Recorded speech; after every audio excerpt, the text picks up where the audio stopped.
Well, one person who has been used as a pawn in a massive cyber campaign is none other than France 24's very own technology editor, Peter O'Brien. Peter, you have had a run-in then with a certain charming kitten. Tell us more. I have, straight off the bat.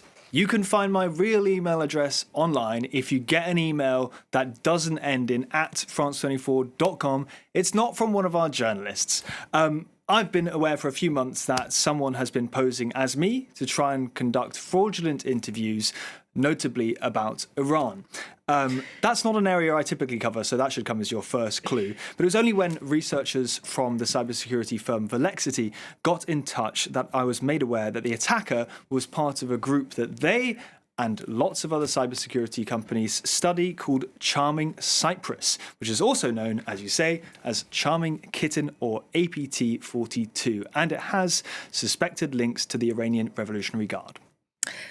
So can you take us through exactly what happened then? I can. So without wanting to obviously give away any of the victims' identities, I was contacted by a number of people who are known publicly for their work on international policy making, notably on Iran. This was either to check that a message had indeed come from me, it hadn't, or in one case to tell me that the unfortunate victim had been subjected to a 2-hour interview with a fake Peter O'Brien, who told the victim that their camera wasn't working so that they couldn't appear on screen.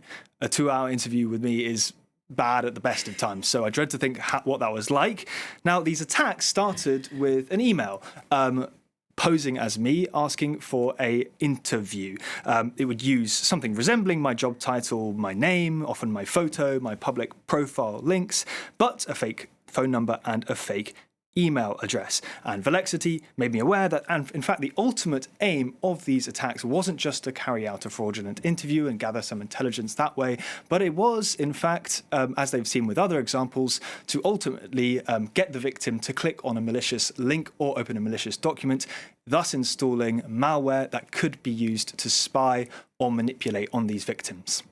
How do you know that this came from Iran, Peter? What else do we know about the attackers? So, as I said, Charming Cypress have been tracked by a number of cybersecurity firms for a long time now.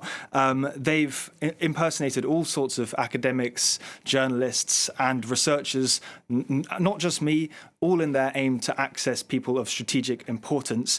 The cyber defense firm Mandiant says they've been at it since at least 2015, and they've been impervious to attempted takedowns of their infrastructure and to public reports like the one I'm making right now. Mandiant also says that their priorities and targets seem to shift as Iran's strategic priorities shift as well. So with everything going on in the Middle East, expect them to shift again, both their targets and their methodology.